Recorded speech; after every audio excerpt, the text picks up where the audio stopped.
September 30th, 2015. Jesus. The church of what's happening now, you bad motherfuckers. Where has the year gone? You got to ask yourself. It's fucking October 1st. Break out the fucking pumpkins. And That's about crazy. a week out of Halloween, all of a sudden they're going to start advertising fucking Thanksgiving. All of a sudden you see fucking people with hats. And A week out of Halloween, they'll start doing week. it. They'll start doing it as soon as the Halloween candy goes down a little bit. Unfucking I used to work at believable. CVS. It was constant. It was immediately after the holiday. It's called the seasonal aisle, right in the middle of the store. Like it goes straight from Christmas to Valentine's Day usually, or maybe New Year's to Valentine's Day. It's crazy. It's a good shoplifting time of the year. Right from Halloween to fucking Valentine's Day, you could steal and bring it back and put a sweater on, go to a party, sweat it up. And, With the new sweater on. well, fuck yeah. Mikey Flavor's in the fucking house. Joey D. Mikey Faverman, one Coco. of my old fucking brothers from back in the day. When did you get here from Boston, Mike? As soon as I graduated from UMass, I went directly out to the West Coast to stay in San Diego. Right. Because I'd lived there the summer before, and I had a blast, dude. Junior year of college, summer break, went out there by myself, got some cool jobs. The women were unbelievable. What'd you do in San Diego? I was a chef. Worked at a couple restaurants, curry place, upscale American cuisine place, and then like an upscale seafood place that was right on the ocean. Now we're stand-up in the horizon already. I wanted to do it. I came out to the West Coast to get into it. And actually, funny you should say that. I had done one set in Boston, and then I went down to San Diego to do that open mic there as a second-time set with in front of Craigie. You remember Craigie McFarlane? Anyways, I bombed hard, bro. I mean, to the point where I was like, why did I even bother? It was awful, dude. And then I made my way right up to L.A. I'm like, well, listen, if you're going to do it, go up there and get it done. What year was that exactly? About 2000? No, that was 90, probably 7. Because we were in Rascals in 98, 99 in Jersey. Yeah, that's right. Where'd we go in Texas that time where the chick had big tits? Amarillo. Julia. Yeah. Julia? No, Lubbock. Lubbock. Dude, Froggy that Bottoms. was so fun, Joey. It didn't even matter. The audiences were small, but we were just ripping them. We're in the middle of nowhere. Dude, what a blast. We had a two-bedroom condo, the air conditioning. Dude, you had the air conditioning into like minus 2. I felt like fucking it was in 2. Minneapolis in Oh, my February, God. dude. Dude, you were killing me. The best is when you get in the car with him, and it's immediately like I've started to have to bring I'm gonna have to bring a jacket from now on. It's like, Dude, it was so cold there was a cow leg hanging on the ceiling in the corner. Freezing. You were killing me, dude. But we were there in the heat of the summer. Like we were Yeah, there it in was brutal. fucking August. It was like, brutal, dude. But that's what makes it so special, and sweet, is that it's hot, you're in Texas, it's just you and your buddy, the audiences don't know what the fuck's happening, and you're just having a blast and rocking shows, man. You know when you're an attorney and you go to court and you say, I'm here with my client, Mike Faverman, he's going to plead this, due to a case, Jones versus Smith, 1682 property, it's the same way for me with comedy. You ever go somewhere one night, and because I just told somebody this story about Julia. Somewhere we were talking about Texas comedy nights. Yeah. Dustin Ibarra. Yeah. Dustin Ibarra up at the Ice House. We were just talking about, let's face it, as a comic, let's face it. I started in Colorado, went to Seattle, came here. If I really have to say what state made me a comic, I got to say it was Texas. Because you had the Addison Improv, you had Houston, all those rooms. You had El Paso, you had Victoria, you had, what the fuck are we talking about? Lubbock, Amarillo. You could spend 3 weeks traditionally, pretty much, in fucking Texas. Loved and do it. comedy. Loved it, dude. Loved it. Something about the first time Just I went Texas to Houston, people, dude. it was like, where the fuck have I been? Yeah. First time I went to Houston, Texas, I'm not lying to you, it was the September of 98. First time I went to Texas, I asked myself 2 days later, like, I thought I was cool. No, I know nothing about parties or life or cities. Houston had taken me from point A to point B. The food, the people, the ambiance, and then you go to Dallas. then you go to El Paso, which is a border town. It's different. There's more Mexicans, and they're very nice, and they're crazy. How many times did we go to Bart Reed and cause fucking Too many damage? Too many. He won't even have us back. Yeah, on the bus. Yeah, he won't have you back. He won't have me back. No, somebody just sent me a text that he hates texted me. them, and they said no, and he never banned me officially. I just don't want to. It was just, you did the room But, dude, 1,000 times. That Monday night open mic in Houston, I drove hundreds of miles just to show up and be there several times. Just the vibe, the people, the audiences. It's just that Texas is Houston was one of the best places to play. Loved it, man. I love the Houston Improv now. Yeah. And I love the kid who runs it, and the people who run it. The Houston Improv is a great, great club. But it doesn't match to the memories we had, so it kind of weirds me out when I'm there. No offense to the club. It's a great club. I'm probably going to go back there next year. I love the fucking place. Yeah. But what I'm saying is, if you are listening to Mike used to drive. It's 24 hours from here to Houston. It's 24 hours straight. Like if you have a partner in crime with you. Just gas. Stop at El Paso, gas, eat something, and go. Mm-hmm. You know how many times I did that fucking run? 10? 12? Yeah. Like this. I knew it from the back of my fucking hand. You know everything about it. And that drive across Texas, dude, like humbles you. It's like 12 hours in the same state, a whole day wasted driving across a state. Oh, it was awful. You guys that want to get into comedy, man, great. That's the... Dude. You have to drive. That's the one thing. I love driving. You have to love to get in the car and go, okay, I'm going to roll 2 joints, and I'm not stopping this car until it's on E. Yeah.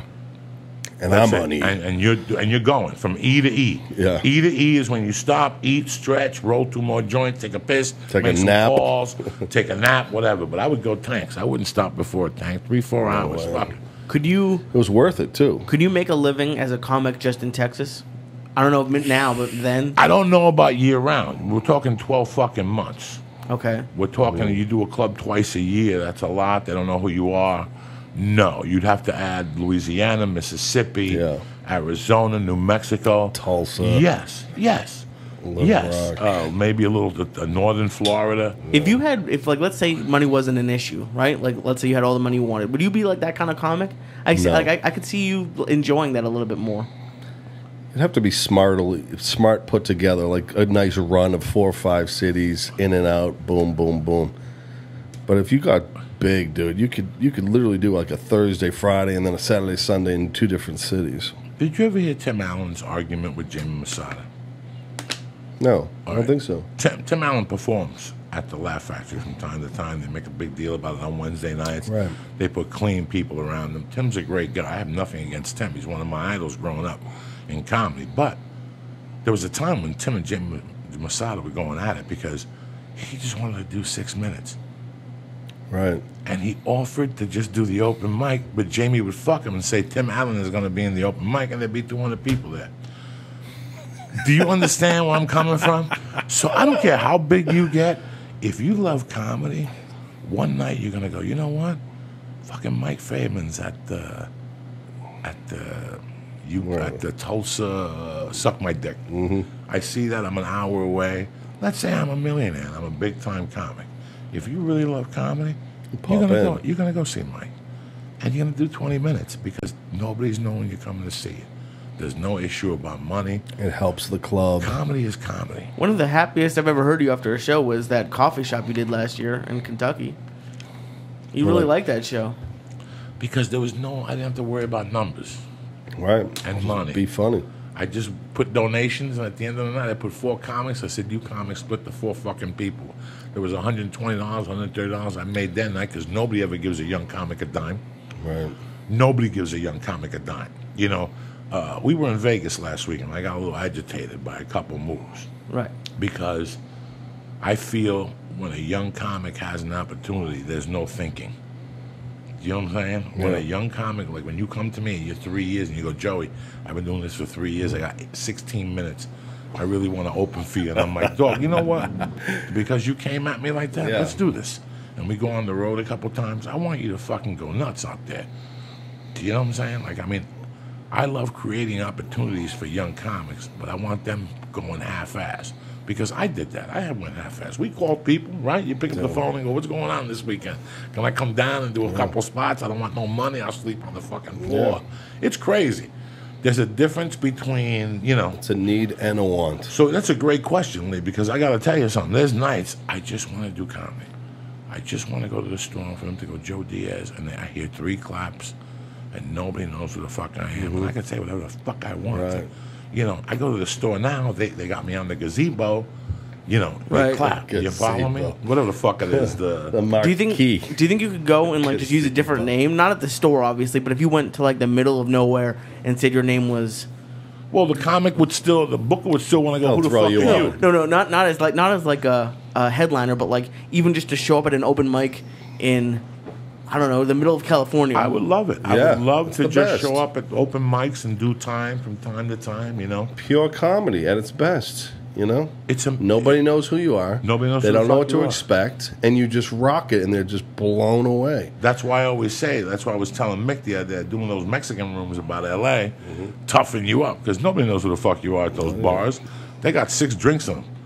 They know nothing. They don't know who the fuck you could be. Cheech Rivera or Chicha Bastille. They don't know who the fuck you are, and that's what makes the challenge.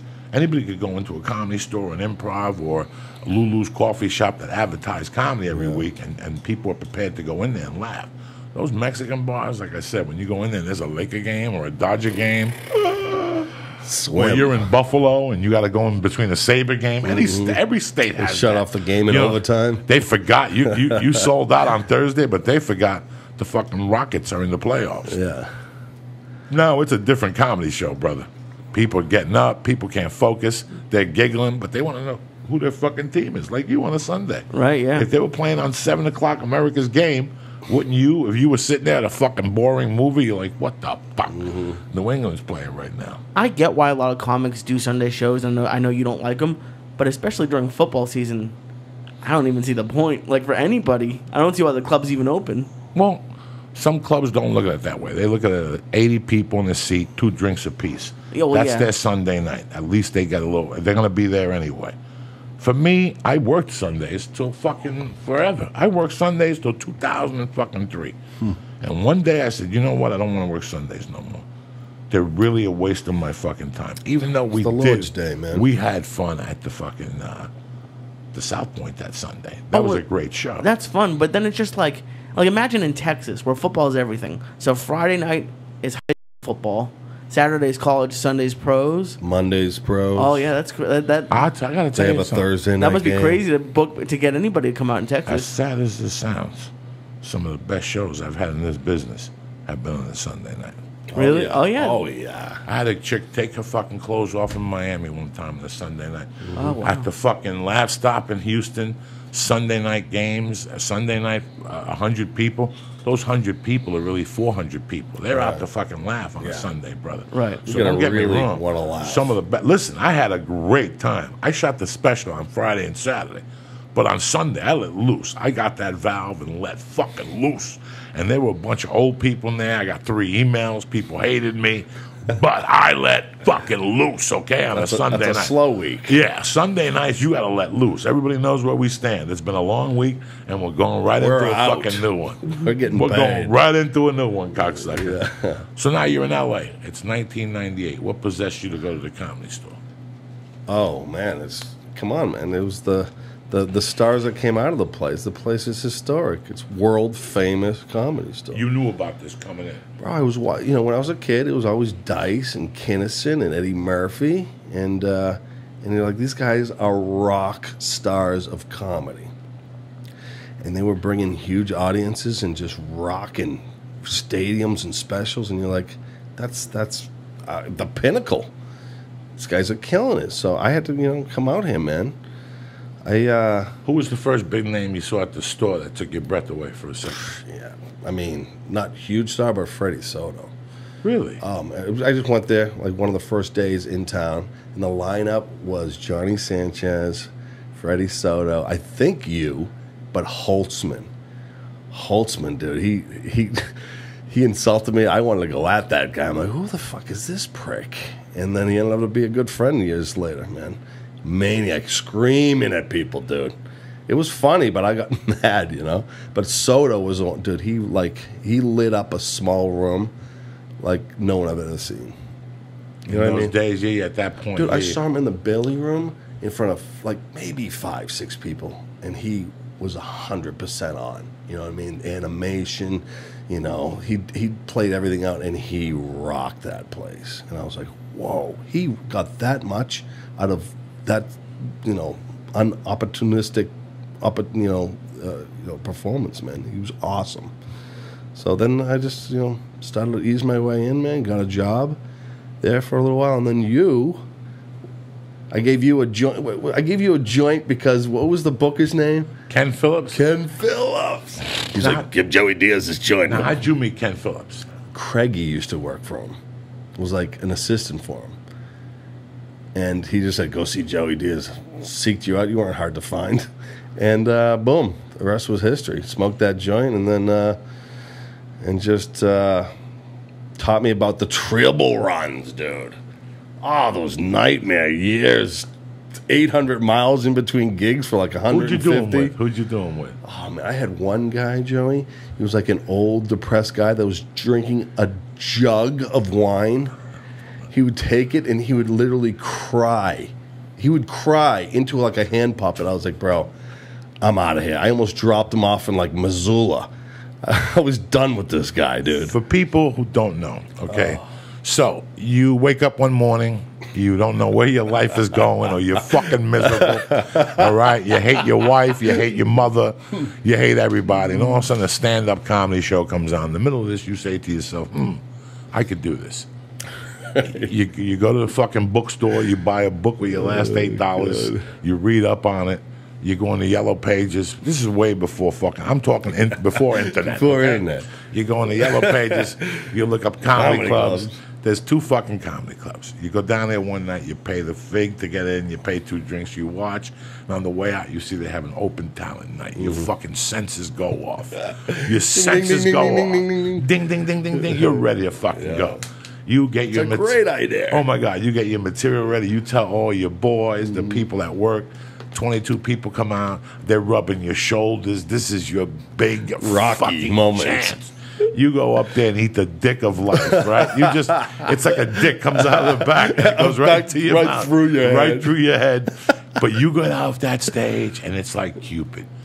It's an exhilaration. It's this feeling. More. It's me throwing you off a building with a parachute. It's you choking somebody. It's just you coming in somebody's mouth. It's everything rolled up in one. You leave there, you think about it, and you go, nah.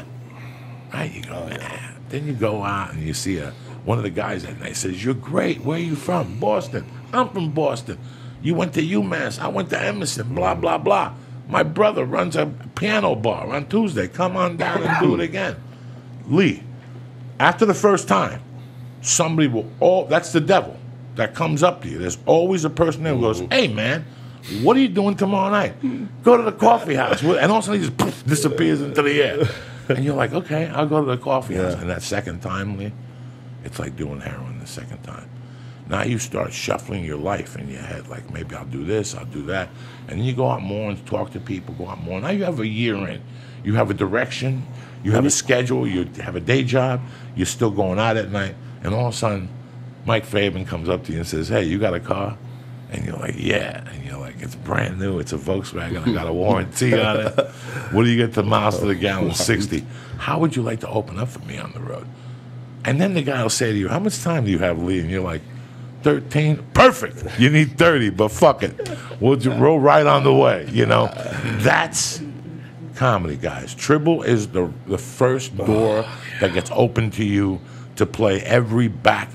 You know, there's a city. All right, when we tell people I'm from Boston, I tell people I'm from Boston because I'm really from anywhere, Worcester. Places on. But I don't have time to fucking explain. So I'm from Worcester, right? Let's pretend I'm from Worcester. So the big comedy club is Boston. What's the second big comedy club? Probably Worcester. Well, it's not there no more. Or the Chinese restaurant. The Tribble Runs are the third big city in a city. That's what I'm trying to say. That's like Malden. So, yeah, it's It's the third. Saugus. It's the third big city in a city, okay? And what he has is a bar. I mean, and here you are. Like you're in your hotel. First off, you get up and you get your whole hotel room. You've made it. In your head, Lee. Somebody paid for this Somebody motel. paid for this. And all of a sudden they'll come up to you and say, do you want to do a sound check? Sound check, sure.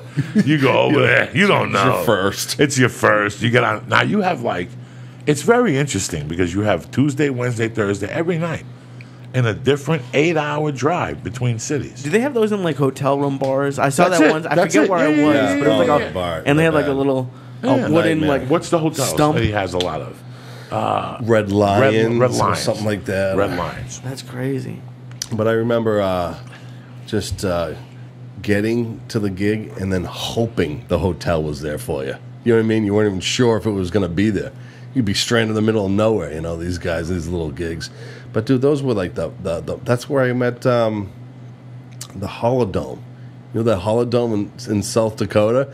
It was a Holiday Inn with a dome because it was so cold up there. They'd play football with their families and have like events there. I mean, in the middle of nowhere, bro.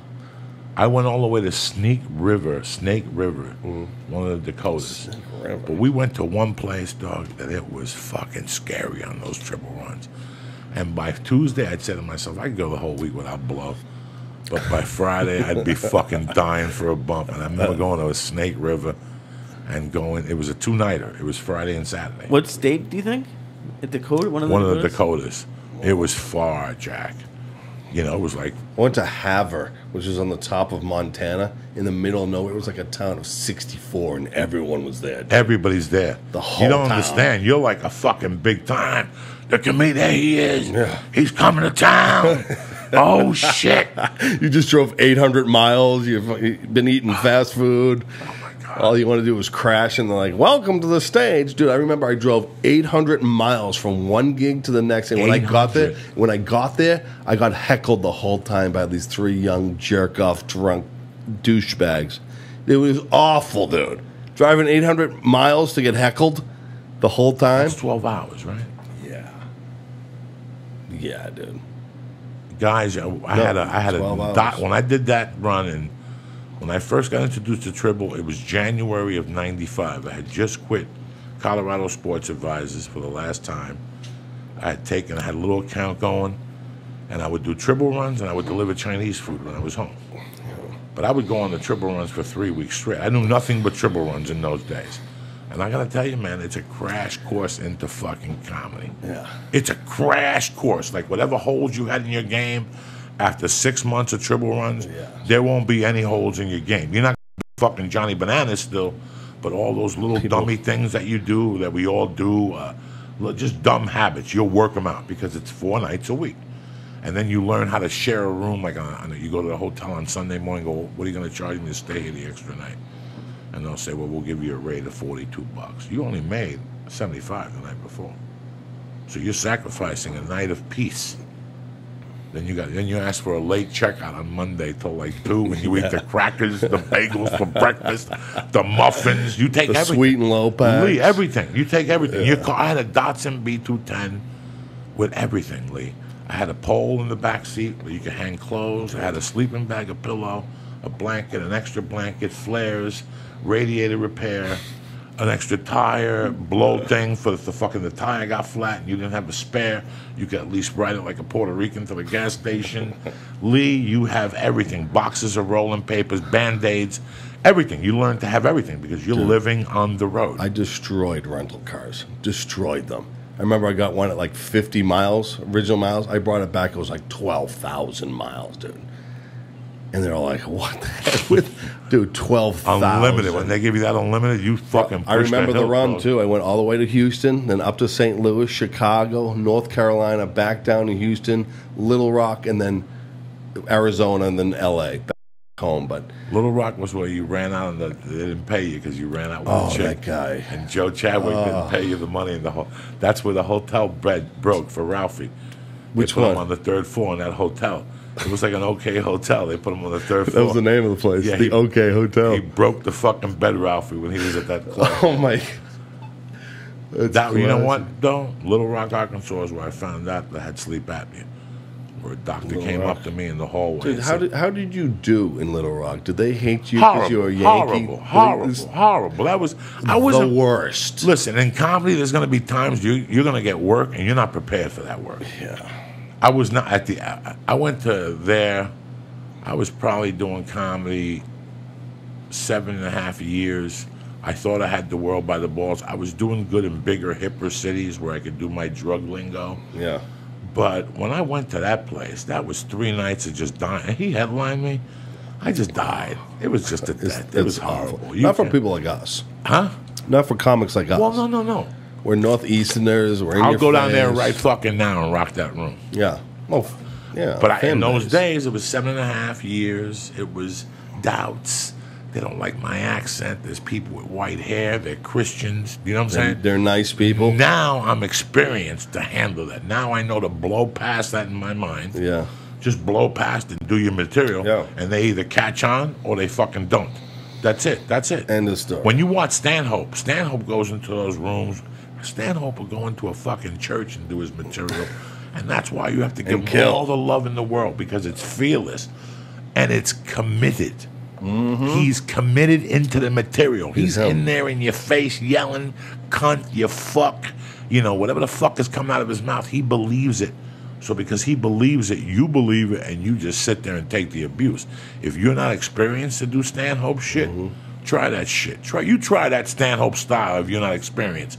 If you don't have a fucking spine behind you. And all you guys are listening to me, if you're a comic, there's 2 Stanhope wannabes in every fucking city. Every city has 2 Stanhope wannabes. And a Hicks wannabe. But the Hicks have gone away. It's Stanhope. What do you mean Stanhope wannabe? Stanhope wannabes. That style. The style. The cadence. The cadence, to go up there, they're drinking, just dropping, they're partying, they party hard. Do they admit it's not like an act about Stanhope? It's just them. They don't always mean to. They just they're that way. Right. It's just them doing. No. When you start in comedy, you latch onto a style until your style evolves. Right. But I didn't know it extended to like everything about their act. Well, you're sitting at there and Stanhope comes on. You're fucking 24 years old. Yeah. You're a funny, witty fucking guy. You get smacked at parties because you're drinking shit. That's the MO Stanhope fucking fits. Stanhope's my brother. But Stanhope has gotten beat up, lumped on his head because he's this little guy with a wise fucking mouth. Mm-hmm. So now those guys... And a drinking problem. So those guys are trash to Boston. Stanhope. They go on stage and they try to do... What they do is Stanhope doing abortion jokes. And crushing babies' heads and the uterus of an unborn child, and they use big words and it's prepared and they rattle off that shit, and people look at you like, yeah, I'm gonna applaud because he took 20 minutes to look at the fucking internet for those big words and fit them all together in those references. But you're not selling it like Stanhope. You'll never sell it like Stanhope. It'll take you 12 fucking years to even get the balls that Stanhope had to be Stanhope at the 10-year mark. So it's a real, and they'll find out. I've been in the back. Listen, I used to host the second part of the Comedy Store, and Mike Faverman will be my witness. And the early part, I'd get there at 9 to secure my cocaine from the doorman and to watch the 9 o'clock guys and to watch the showcases. Yeah.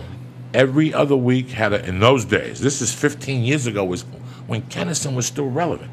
Remember, the generation that's listening to this podcast, I'm assuming most of them are Dane Cook guys like you. Yeah, probably a lot of them. That's the way it is. That's who that was their guy. I put on HBO one night, and I saw Kennison talking about, why are you bringing those people fucking food? Yeah. There's nothing but sand out there, and I'm falling off my chair. You follow me? Yeah. I'm fucking howling. So, but everybody's different. So now... but dude, that's better come back around, man. We need to bring that back around. Well, no, Rockstar comics, dude. We don't have any anymore. Yes, we do. Yes, They're coming. We fucking do. Yes, we do. They just don't act. Comedy's a different thing now. Everybody and their mother wants to be a comic now. It's the podcasting, all this comic thing in their face. Everybody's going for it now, and I applaud you. I just don't want you to think because you have a podcast and you look big words up on the internet that it's all going to work out for you. The common denominator that Mike Faverman has, the reason why he's sitting at this table, is because we all worked. We knew that without the work, it was not going to fucking happen. And once you establish that, like, yeah, enjoying the I know process. the club, the guy said you're the naturally gifted. I know. Wait till they put you on the lineup at Death by Mistake at the Improv or at the Laugh Factory. Wait till they put Godfrey in front of you at the Laugh Factory and you fucking fall apart at the seams. I've seen it 1,000 times. Yeah. You've been doing comedy for 4 years. I've been doing comedy for 24. I've seen it from all fucking angles. I've seen people come out here just won San Francisco, get thrown up at the fucking Comedy Store in between 6 of those gorillas and walk out of there like one of those people on AMC. Walk right into traffic. Like The Walking Dead, yeah, because they thought that they were going to get giggles and laughs all the fucking time. This motherfucker shut. There's a thing called reality. That store. There's times I go to that Comedy Store in the original room and I get spanked, man. They spank you. You just It's a humbling room, and you know what? We love it because it's the challenge, man. It's those rooms that give us the hardest time. It's where you thrive. I sat here with Mick Betancourt and explained to him about the store the other day. What the store does for you. It's like going to John Jock Jiu-Jitsu. If you sign up for John Jock Jiu-Jitsu, he takes the money right out of your check, $200 a fucking month. You're committed already. So you look at yourself and go, okay, I'm going to go learn jiu-jitsu. You look at the schedule and go, I can make that class, that class, that class, that class. You go to 4 jiu-jitsus a week. The people that you're rolling against up there are fucking all John Jock savages. They put their forearms under your throat. They throw you up in the air, you know. So now guess what happens to you? After 30 days of doing that, your game rises. That's the Comedy Store. I don't give a fuck what anybody tells you. That's the Comedy Store. People you follow at the store are fucking amazing. Can you see why there's a lot of comics who don't like it? Absolutely. I love it. Absolutely. It's people who don't want to get choked out. Yeah. People who don't want, you know what? It's humbling, I'll go dude. to plastic surgery and remove my fat. I'd rather not exercise. Okay. Then go somewhere else and do it because you're never really going to get it. You're never going to see. Every time I go to that Comedy Store now, I sit there in the back. I hope there's a chair. And you sit in the back, and guess what? I learn every fucking time. Last night I watched Sebastian take that room from one direction to another to another. I was howling, telling his mother she had bad breath, that it smells like her tongue died. I fucking lost it last night in the back. Rick Ingram fucking ripped that room apart. Really? Ricky Ingram took that room apart. Then Ron White went up there. This is my gym. This is my gym, okay? Yeah. So do you guys understand? This is like if I'm a quarterback and my gym is Brady, Roethlisberger, and C42, whatever his fucking name is, whatever. I don't know who you're trying to... I don't know. The fucking guy that changed his name to number. RG3. Come on, guys. This is your fucking gym. That was a good one. I had no idea. This is your fucking gym favorite. Yeah. You know, anytime, listen. Those lineups are insane. Can you imagine? Insane. What would you do if you got drafted by New England and you were a quarterback? Okay? Be a little bit surprised. Right? Let me just ask you. No. Let's talk this hypothetically here. Yeah. What would happen if 6 years ago you got drafted by New England and you're the number 2 quarterback? Guess what? You're getting the education of a lifetime. That's why you don't say boo. You don't say boo because it don't matter. They're going to do one of these one day to you. And you've been playing behind the king, watching him, his little secrets, his drops, how he fakes motherfuckers, how he doesn't give a fuck, how he deflates the balls. You learn everything. Every little thing. Number 2, so you what? win. That's you what win. you learn. You win. Yeah, but his backups have been okay. Matt Castle's been the best one, but so far none of them have really done that well. Yeah, but somebody's not Matt come along. Castle got a big contract because he was in that system and got 10 wins. Oh no, yeah, and he had didn't a make couple the good playoffs. years, but he had like a one good year here, like 11-5, and then he went to Kansas City and was okay. Yeah. But he hasn't been great. I was actually kind of hoping his suspension got held up because I want him healthy in the playoffs. Who, Brady? Yeah, I don't care. He'll be all right, dude. I hope so. When we lock a playoff spot and we get home field throughout, then Belichick won't send him. They don't sit down. We were beating the Jaguars by like 40 points, and they had him still in there. yeah. What is this, the fucking New England Sports Report, cocksucker? Little break. If I want to hear New England sports, I listen to my man Tommy Heinsohn and shit. Yeah. But those years, dude, on the road, like Stanhope, he was one of those guys who went on the road, did those triple runs, all those hell gigs. That's the how bars, he became Stanhope. Exactly. Stanhope became Stanhope in those fucking triple runs. Yeah. For years, he disappeared because nobody was going to give him love. And he adjusted his comedy to work in those rooms. They couldn't either stand him or they would ask for him to come back a week later. Do you know that? That's how you knew he was going to be something special. First time I met Stanhope was 91. Then in 92, he came back to Boulder, and by that time, he had got an evening at the Improv. Then I didn't see him, but I heard his name. So by the time I got to Seattle, I go, where the fuck is Doug Stanhope? He goes, he just won San Francisco. They broke into his car the night of, and he went to a secondhand store and bought a suit and went up on stage and spanked everybody. First time, like a filthy comic, went up there and spanked everybody. The San Francisco Herald wrote a story about him. He moved right to L.A. HBO gave him a developmental deal for nothing. What do you mean? Like nothing. They gave him nothing? Like 30 grand. He was worth 10 million, at that time. They didn't even know who they had. Right. They just wanted to take him off the fucking market, Yeah. It's really weird. And all of a sudden, he's this fucking... I saw him in Seattle in 95, and guys, I never saw nothing like that in my life. It's Eddie Murphy Delirious. It's Dice, his special. I just saw something live that I wanted to quit because I never thought I could be that. I said, this is never going to happen. And you know for what? Me, so I should tap out right now. And you did, dude. I remember when me, you, and Rogan were in like West Jersey. Was it New Jersey? Yeah, Rascals. Dude, you split that room in half. I was the MC. I almost couldn't follow you as an MC to bring up Joe Rogan. You crushed that place, dude. You remember that? That was like 98, 99. Yeah, I think it was. And, dude, you creamed that room. Dude, you have that, too. You have that, too. When you kill so hard, when you get off stage, people follow you out of the room. I love Only certain people have that, too. I love going on stage and committing and taking them for a fucking ride. Yeah. Where they look at you and they go, we don't know what the fuck one-man just party, happened. dude.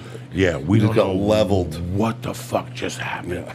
I love that. I love those 18-minute spots when you already have it calculated. And they commit to you, too. Oh, my God. They're in. What's next? Oh, my. And especially at the OR. Like the OR those are the has best. that effect. Dude, killing in the OR is probably the best feeling you can have as a comedian. Especially after having fallen someone pretty good as well. The best. Dude, walking out of the OR when you're done with that set, you're like, it felt so good. Last night as I was walking out of there into the car, a thought hit me as I was crossing Sunset. I'd like to know how many sets I've done in there. Gotta be at least 1,000 or more, right? Right? I'd just like to know. I know all the corners in there. All the edges. You've been in the pocket a few times? Yeah, you take them in the pocket daily. Do you think that could probably even be doable? Don't they keep the show sheets? Yeah, but I don't think they like... It would take forever. Spreadsheets and stuff. Since 98, 2, 10, 5, 17 years of spots. I know they have them somewhere, but I'm not going upstairs and counting sheets. I would say close to 1,000, if not more. Since 98, she's given me... When she was there, I got some fucking love from her till about 2003. Then Tommy came in, then I disappeared in 2007. And then since I've been back, they give me 3 a week. If I call. Remember, I don't call for coast to coast no more. I'm too old. I can't be out 6 nights a fucking week. I have a heart attack, guys. By the 4th night, I can't fucking wake up the next morning. So I could be out there 2 nights, 3 nights, Thursday and Saturday. That's good enough for me. Yeah. I don't need to be out there Friday night banging it out with young kids. I'm no fucking man. No, just get it done. We have to feed our lust for... just doing stand-up, man. I cannot not do it in a week. And if I tell you something, Faverman and Lee, I hope you guys don't take this the wrong way, even the public. I don't want to do comedy anywhere else, no more. What do you mean, on the road? No, I want to do the road, and when I'm in L.A., I just want to do the store. Yeah. I don't know what happened to me a couple weeks ago. I went to a gig about 3 months ago, and on the way home, I said, no offense, I'm going to end this fucking career at the store. Yeah. I'm not going anywhere else no more. I went to the factory last night for Don Herrera. But besides that, I don't want to go anywhere else no more. Dude, it's home, dude. And it's really home. It's really home. Welcome back, by the way. I never been able to say that. It's great. The people are coming to the shows. You know the people. It's good up there right now, bro. I just don't want to go in. And people hit me up on Twitter and hey, come Facebook. I get fucking hit every day. Can you come to Santa Monica on the 3rd of October? Listen, you're in no fucking danger. You're in no danger. I hear Santa Monica, all I see is the 405. That's all I see now. Yeah. Hey, you want to go? 405, that's all you see. I see the 405 and my fucking nightmares. Done. Like, I don't want to go to I don't care. I don't want to see no audiences. No. Oh, it's a cool room. There's a guy with a piano. They serve cheesecake. Listen, I don't give a Frenchman's fuck. I want to just go to the store. I loved the Laugh Factory in Long Beach. I had to stop. That's a good club. And it was taking the blood out of me. That 7-10 run, it was cute at first. Yeah. Then you're going down. I got to follow an English dude with a bass. I don't need that aggravation. You know what I'm saying? The bass. Yeah, I got to dig for D jokes. Like, I don't want to fucking. You know what I'm saying? I don't want to throw 8 jokes at these people. Nobody's paid for a ticket. They're all sitting there like we thought this was Orange County. They don't fucking know those people in Long Beach. They think Snoop Dogg's gonna come in. They're out in the fucking back eating chicken wings, the staff. They don't know what the fuck's going on. You hear bottles banging. Nah, you know what? I'm too old to be driving around fucking town. I'll do the Laugh Factory and make a hook a right. The Ice go to the House. store. And the Ice House. The Ice I like House the is Ice. my That's a st- classy joint. Yeah. I like that place. I got my little love going with them. They're fucking very decent people. We don't even eat. No. We've never even eaten up there. We eat the cheese, the free cheese. One time you made me get a chicken sandwich because I was so high, but you sent the manager in without you to like, hey, do you want something? I was like, I was too high and I got nervous. And then when I said no, you came and you're like, get a fucking chicken sandwich. Because of course I had driven or something. You're the best. He's a savage, this guy. This guy.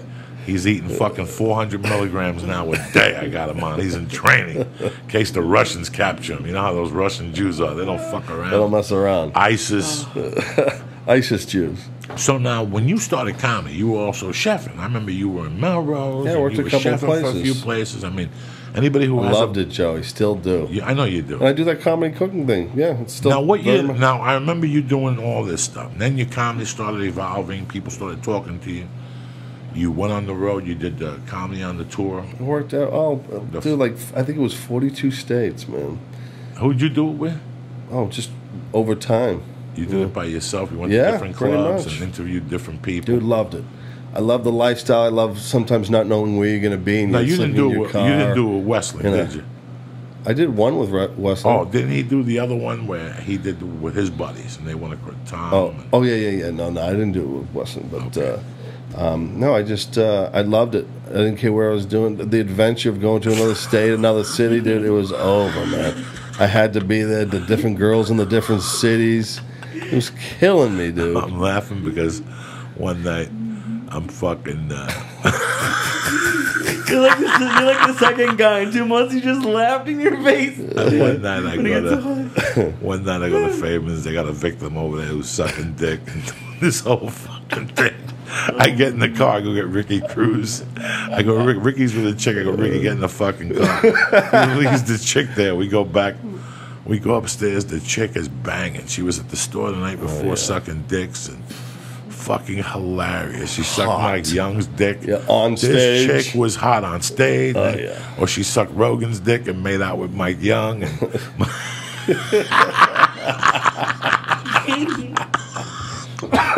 fucking hilarious. And So back the at next the night, place. she's at the store on a Monday night. And these guys take her back to Flamin'. Flamin', you had this weird roommate then, that white uptight dude, and you had Ron Lewis. You Yeah. had 2 roommates then. You had like a skinny white dude that was only staying with you for a month, kind of nerdy. Hey, how you doing? Yeah, what was that? What was that about? Remember? This Dude, I had everyone staying at my this place. was when Ricka lived on your couch. Yeah. Remember the day Ricka brought his baby over and had a bag around him with duct tape as a diaper? Dude. As a diaper. On my bed with no underwear on, bouncing around on my sheets, and him going like, "What? What's the problem?" I'm like, I don't know, man. How about and then the socks off on my and his feet on my table. 3 days no shower. You could throw the socks against the wall; it would stick like pasta. Crawling down the wall. Mike Ricka was one of the funniest motherfuckers that lived out here. On Mad. and off the stage. Do you know he used to walk to the comedy store from where? Tell him where he used to walk to the comedy store. Like Glendale. Dog. Listen to me. When did he leave? Like yesterday? No, he left 6 a.m. It was like a full work day, dude. He would Oh my leave God. with no Walked. cigarettes and $1. He was going through 2 sneakers a week, I believe. He was going from Take fucking. a bus. He didn't have the money. Well, where's he getting sneakers? I know He he was would hurting. sleep at his sister-in-law's hurting. house on the fucking floor. He would walk from the valley to fucking the comedy Oh my store God. and sit there from 4 o'clock drinking sodas, eating ice cubes, and bumming cigarettes until somebody came and gave him $10. Then he'd go on stage, rip it up. He'd get a. But when he was on fire, he was a writer for a Dude, long he time. was funny, man. He's a funny fucking dude, man. He just got bitter and ran out of, money He got making mad schemes. at Dice. He had something. Now here's the other side of the token, guys. Okay, you're a comedian. You bump into Ron White. Ron White really likes you. You know, he really fucking likes you. And he says to you, you know what, man? Can you do this gig with me in Tuscaloosa? And you go, fuck yeah. He pays you some good fucking money. He flies you in. You've been treated like you've never been treated before. Now he starts taking you on the fucking road. Okay? I'll tell you what happens. There's guys that go on the road with big guys that are selling out stadium tours. They make a nice living. They keep to themselves. They don't interfere. They don't fuck around, and they go back to their rooms. And it keeps the headliner thinking, what's this guy doing? Mike Ricker went out with Dice. And this is the other side of this. After a while, he just got dependent on Dice. And Dice found out. Dice saw that. Do you follow me? What do you mean dependent? Like, I needed want you to work. do your thing. Don't worry about what I'm doing. When you do with me, you're taken care of. But I also want you to do your thing. I don't want you to call me and say, yo, when are we going out again? I have to pay my rent. Do you follow what I'm saying to you? Right. Almost ungrateful. Or you follow me? Like, when are we going out again? Like, no. It's They'll man, call you. I want to call Lee from time to time and go, hey Lee, you want to do that thing for me on Tuesday? I can't. I'm doing something with Faverman. Okay. Wow. For a minute I'll be hurt. If I'm a fucking comic and I'm real, for a minute I'll be hurt, but then I'll go, you know what? Good for him. He's getting work on his own. Now I know this motherfucker's for real. So every 6 jobs I give you, when I give you the 7th one, I can't do that one. I'm doing a job with fucking Damon Wayans that week. Right. You know what? I'm going to be mad at you for 2 minutes, but I'm going to respect that because you're not on my dick. You're not on the fucking horn with me all day going, when is my next gig? I'm running out of diapers for my kid, and that's what happened. Yeah. So one day the guy goes, I don't need this aggravation in my fucking life. And he lost his mind. He couldn't adjust to that. Like, how can he got bitter about it? You know, it's supposed to roll off your shoulder. This is common. You get upset for 6 or 7 days, but you're Get a over comic. it. You got to go back out there. Now, you want to start a beef? It's not like Tupac and Biggie that they were on East Coast to coast. Guess what? We bump into each other on the road. You know how uncomfortable it is to have a beef and get on a plane with another comic? You don't need that in your life. So just, why? Okay, he fired me. I move on. I go get other fucking work. Everything happens for a reason. Ray Romano got fired from fucking News Radio. They hired Joe Rogan. Where's Ray Romano today? He's got 19 fucking shows. He's playing golf. You understand me? It's what you make of the situation. And that's what happened to Rick. A funny fucking guy. Then he was moved funny. back. He had 2 more kids. Oh, it's You know, he had a child kids, that had kids, come on. autism. You know, he had, and then he was, it costs a lot of money to have a child. This is a city where It's brutal, man. you have to wake up every morning and make a hustle. Mike, am I fucking bullshitting Every you? day. Every day you got to wake up with the same enthusiasm you had 10 years ago. Who does that type of shit? Yeah. Who does that? Most people get up in the morning, go somewhere, they tell them what to do, they get on a fucking high-low or they build. Who gets up every morning and every day we have to entertain? I got a meeting at 2, I got to be nice to this jerk off. Right. He has to give me a deal. You know, it's fucking tough. One day you wake up and most people go, you know what, I don't need this no more. My brother has a restaurant. I can't take another no. Right. But they weren't in for the long haul. They weren't in for the whole long haul. Let me give you an example. Mike Faverman books a Showtime show. Whitney Cummings produces a Showtime show. At the same time, you've always loved cooking. You went to Idaho, you hooked up with some guy, and you created some type of show, camping. Do you not? Mac and the Big Cheese. It's an ultimate outdoor cooking show. And we tour all over the place, dude. It's been a ride, man. A real ride. And we basically just do, it's like duo comedy, which I never thought I'd ever do. But I have great chemistry with this kid. It's like Abbott and Costello. He's just a short little chubby guy, hilarious, lovable, loves for me to like shit on him.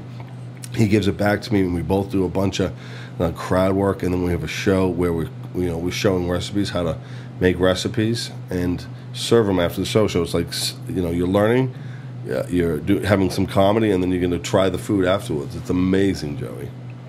Yeah. Now, how long have you been doing this? 10 years. 10 years. 10 fucking years. 10 years. Because you've always been touring comedy and headlining and doing your thing. I do both. But at the same time, sometimes you go, I got a cooking show. Now, you do cooking conventions. I do all types of things, like an RV show at the beginning of the year.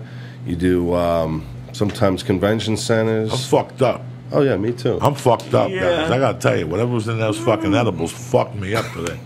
It's perfect, though. It's just mellow. And that reefer wasn't bad either. Fucking, he holds to the He reefer. just took like 4 times what you took. Did you see that piece of hash, Faverman? No, let me see this. Look at this fucking... Oh, my good God. Does that come from Iraq? Yeah, yeah. Looks like a little piece of Iraq. Oh, my The God. guy that gave me this is a Russian that's like 5'2". He's missing 2 of the little fingers. He's tatted up everywhere. And every time I see this guy, he gives me a fucking You're passing. present over at one of the weed stores. He's a real fucking trooper, this guy. Oh, my God. That's... And What does that do to you?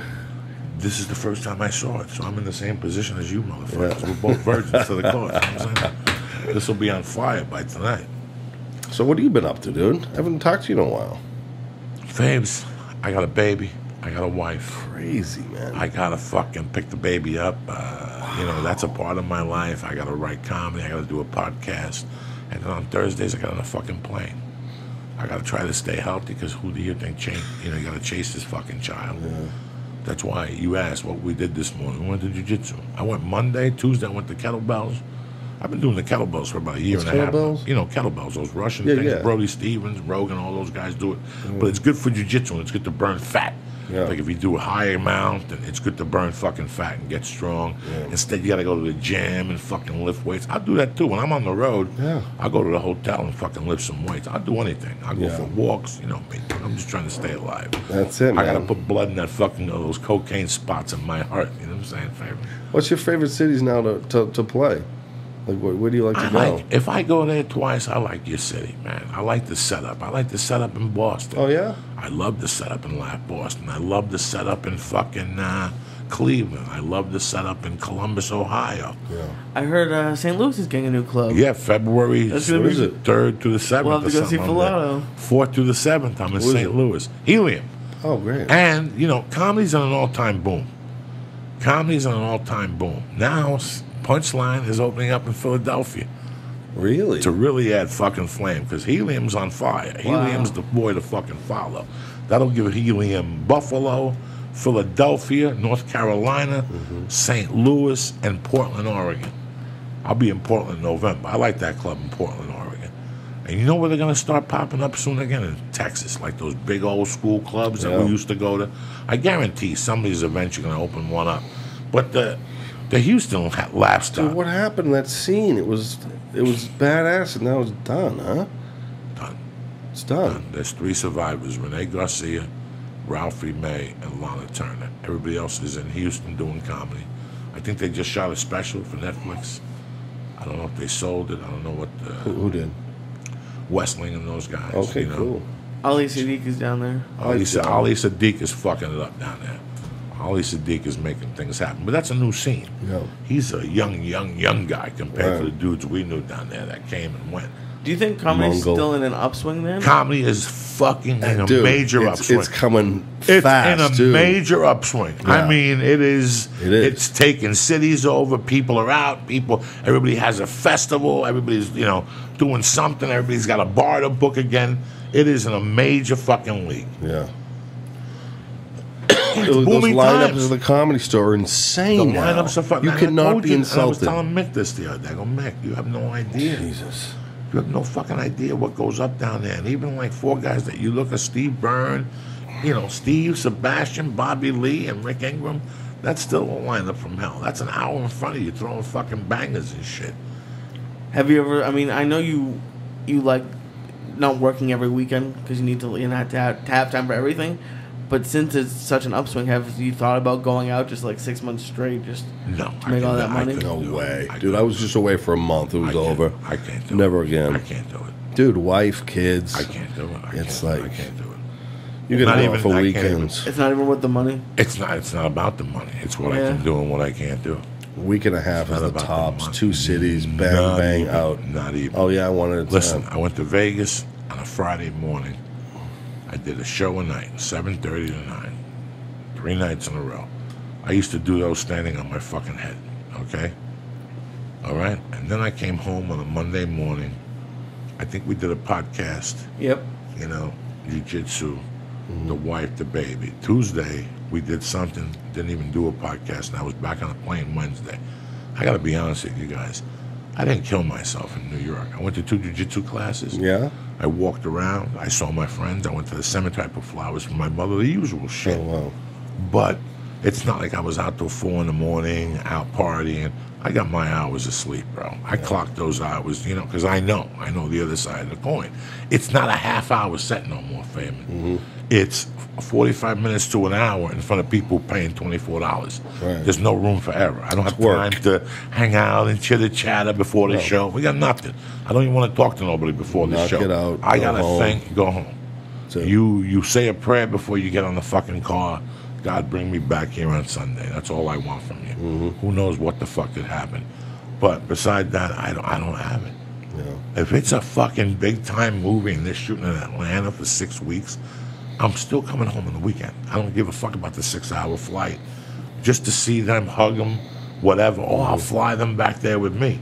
And I didn't even mean you'd be out on the road for like you could just go do every weekend. You could still do that, but I just, Listen, this is the 3rd weekend right now, and you and I and Faverman, I'm doing it because I committed to it. I want to go to Toledo. It's going to be a great fucking Toledo. show. It's a great fucking town. I'm going to party. It's Ohio.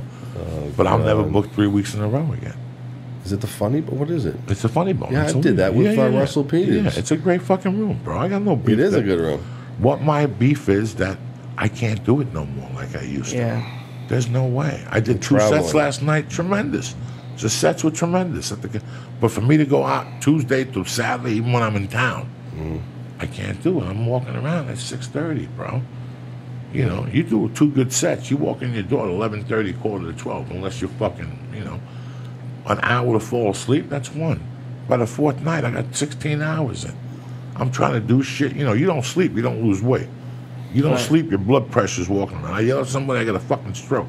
I can't do it no more. I did it for 30 years. I walked on eggshells. So I know what I could do, and I know what I fucking can't do. When we were doing the podcast, 2 days a week at 6, Yeah, that was and then I tough. was leaving Thursday morning at 6, And then having radio. Friday morning radio, and then Sunday at 6 to come back. Guys, I was gaining weight, drinking water, and I couldn't figure out what the fuck I was doing.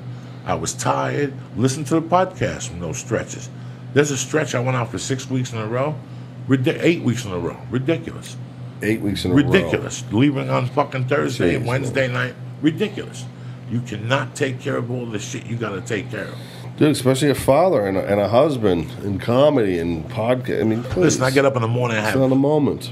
I have an hour and a half by myself, and then I have an hour with them to walk her to school, get her dressed, talk to her, watch a cartoon, daddy this. Talk to her. Yeah, you got to talk to them. and shit. Talk to it. You know, you got to talk to them for a few minutes and see what the fuck's on their mind. And then you got to walk them to school, and then I got to walk back, and then I get my fucking day started. How do you like being a dad? I love it. You're I good love at it too, aren't you? Yeah, I love You're it. such a good character Yeah, dad. I you know? love it. I don't fuck. She around. probably looks at you like, oh my god. I walk her, I pick her up at 5:30. Yeah. You know. My favorite part of your periscopes are hearing her like screaming for you in the living room. Yeah, she don't fuck around though. She don't Funny. even like me on She's the gonna be balcony. funny, right? Oh yeah, she's my buddy. yeah. But you know, I can see it already. There's gonna be problems. I can see already. She's strong. You know, she's a strong little girl and shit. And you got to go back and forth on it. It breaks my heart, but it's tough. And you know, it's Compromises. It's a different emotion having a child. And this, let me tell you what fucking is the first thing, that 60% of shit don't matter no more. Like, I don't even know what the fuck you're talking about, guy. Like, Are you fucking serious? You're done. You're done. I don't care what the fuck you do. I don't care, because you don't have it. You're thinking it's in front of you. Like I said, it's a different. I love being a feature act. Oh, it's the best. I was a professional 20 feature and act. 30 and out. Yeah, Good 20 night. to 30, and you're getting your dick sucked by the bathroom. When you're a some feature, weed. oh yeah. When you're a feature, by the time you're featured up, by the time you do your 30, everybody's a little buzzed. All Yeah. you got to do is make believe you're making a phone call by the bathroom. The victims come to you like. Next thing you know, you're in the woman's bathroom eating somebody's asshole. It's tremendous. You don't know whose it is. Oh my God! You got a Coke rock in your pocket and you're out of there. Rogan's looking for me. Where did he go? I don't know. All I saw was a cloud of smoke and shit. Dog, I loved it. I loved all. I used to go to Miami just to feature for 3-4 weeks because you're working on a killer Back to 25 back to minutes. back, too. You're working on 25 Yeah. minutes and deadly. You're not losing anything. All you Yeah. got to do is take 10 off that when you come back to the store. It's crazy. It's easy. It's fucking easy. dude. But headlining, guys, is and 4 shows Thursday, the one, pictures afterward. Fuck that shit. It's work. Somebody already contacted me from Ari and whatever to go do the South, but they were already talking about you got to leave Tuesday afternoon. Before this even conversation moves, Yeah. I'm not I'm going not. nowhere till Thursday morning. But you got listen. Yeah. Listen You'll to fit me. it in. Everybody knows. Everybody knew this up front on this conference call. That before this conference call even happened. Yeah, but you're gonna miss out on this month. Listen, Thursday morning, and I come back Sunday first fucking thing in the morning. Yeah. And I'm not gonna. Everybody's got a tweet. Everybody's got. Yes or no? Yeah. No. At least Syatt. Not in a million fucking years. Right. That last week took me 2 days to recover from those 10. I was only home for 2 days. I'm 10. I'm not young, and I can't even imagine if I was doing blow and drinking and going into the state to get a slice of pizza till 4 in the morning. Go fuck death yourself. wish. Go fuck yourself. Yeah. No. I burn out. No. Those days are over with. And you have to listen. And some people are saying, well, Joey, what the fuck? You're a pussy. No. You have to know your limitations. Well, what do you think about Ari taking the whole next year off of touring? Did he talk about it on the podcast? He mentioned it, yeah. Okay. Ask him why. He said he wanted to get better. Because he said it was a year of hell for him. You get lost. And a lot of people don't like getting lost.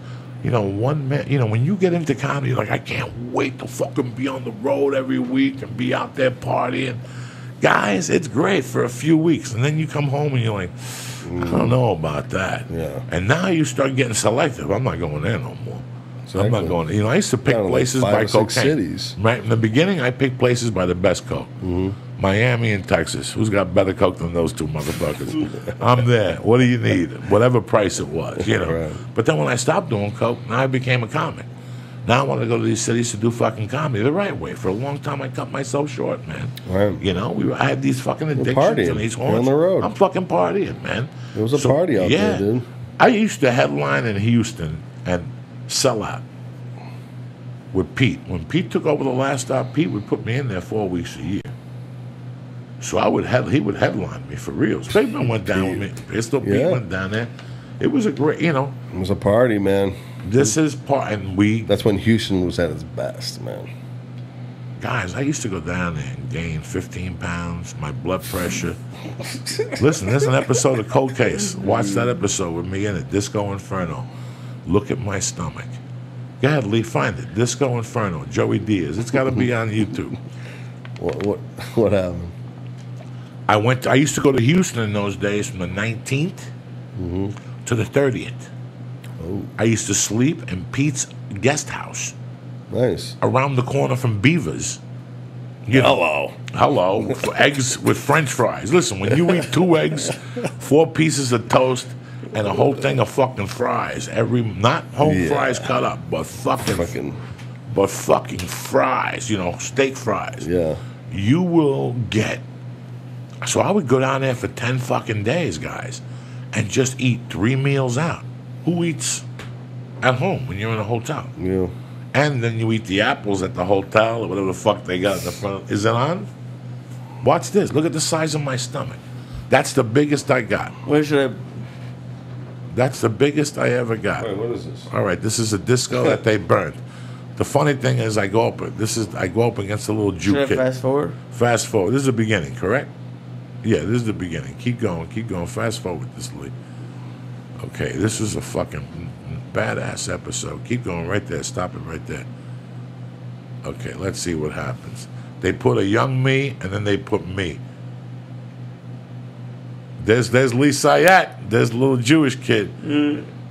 See, because the father was Jewish, and this kid was Jewish, but the chick was white.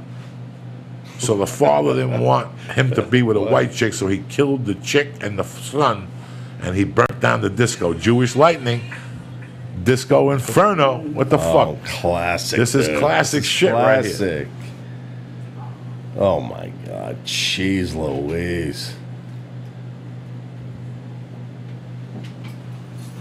Oh, this is fucked up, Lee. Yeah. You got to keep going. What is this? This is Disco Inferno. What's going on, Lee? You're breaking shit. Lee, what happened? All right, fast forward this a little bit. This isn't that long of a clip. It's like a 2-minute clip. What the fuck is this? They added something. Oh, this is the end. You're supposed to go to the fucking middle.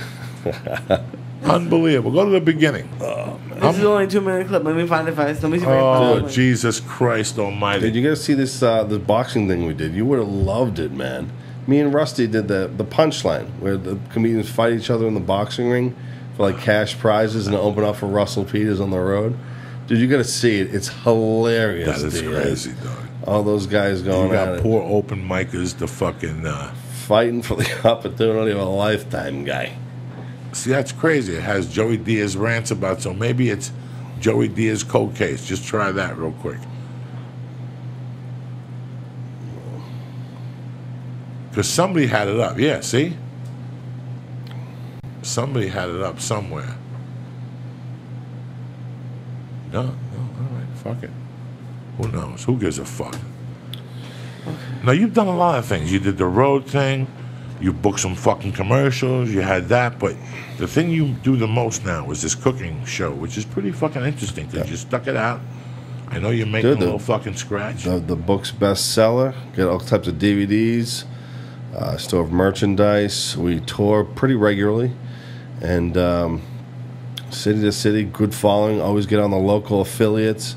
Been on some national fronts, True TV and Travel Channel and WGN and NPR. And like, dude, it's just stacked up. Things of, I love doing it, dude. It's so fun. People who have barbecues in L.A. always go, oh, by the way, Faverman's going to drop I'll by kill it. and cook. That's what makes, that's like the That's draw. all I've heard about you. That's like touch the it, dude. fucking draw. Nobody can touch No his one meat. can touch his it. chicken. No one can touch my meat. Come on, Nobody. guy. Nobody. So, hey, listen, so we're telling the story about the dirty chick. So we go back, and she's banging the uptight white dude. Now Ron Lewis is giving her a stabbing. Something happens. We have a little chit-chat. We go, you want to make a fucking video? So we make a video of her sucking my fucking horn. And all of a sudden, after I come, she sniffs my balls, and she goes, your balls stink. Tremendous. Tremendous. Have you balls started this stink. story earlier tonight? It was like reality television at its That best. was best. We had a wig on or something. She had a wig. No, she had glasses, and Glasses. she came on the glasses. How fucking crazy is that? Oh my god, There's some crazy shit at the comedy store. so funny. Remember you said you're gonna call Ralphie May? You're like, get him over here. There was like a line of them. Get Ralphie over here. You see him coming up the steps. And then we hung out during 9/11, the day 9/11, the towers went down. We all went over to your house and smoked reefer and fucking sat around. Dude. Rough Long time. fucking time, Lee Syatt. This As is a why. comic, it's like pivotal too. You're like, when do you joke? Never do you joke? You know, it was a strange time, but the country needed comedy then for sure. It didn't go away for too long. That was right? a nice little pack we used to hang out with over your house in the afternoon. Great, dude. I miss those Rusty, times, dude. Had Jeff. some good laughs back there, dude. Great laughs in the backyard with Manny, the plumber. The best is when The I took a landlord shit plumber. in your backyard Oh god. and you ran over it. That's what I got you the gig. All the way up there. You rented me It the was car. awful. I rented the 5-hour car. gig Yeah. drive to some girl up there you were friends with who had a bar. And you rented me the car, and I came. It was a 5-hour drive back. Who wants to stop on the road and take a shit? So I pulled into Faverman's backyard. I don't know who was in your house living there. I couldn't knock on the Who door. knows? I had paper towels. I got them from somewhere. Probably from the restaurant that you just performed at. And I just took a shit in the middle of the thing. Dude, that's an understatement. And I wiped my ass and I put the paper in the garbage can.